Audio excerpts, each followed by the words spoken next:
Gusto ko rin po sanang pagbigyan ang mungkahi na nanaig naman yung pong pag-extend ng parliamentary courtesy sa ating Pangulo.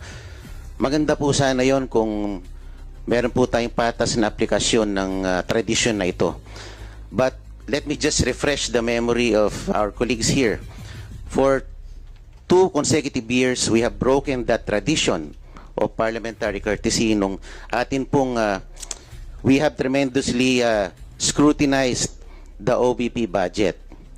Ngayon, sabi po nga po ng ating kulig na si Congressman Tino ng DBCC budget hearing, what is sauce for the gander should be sauce for the goose.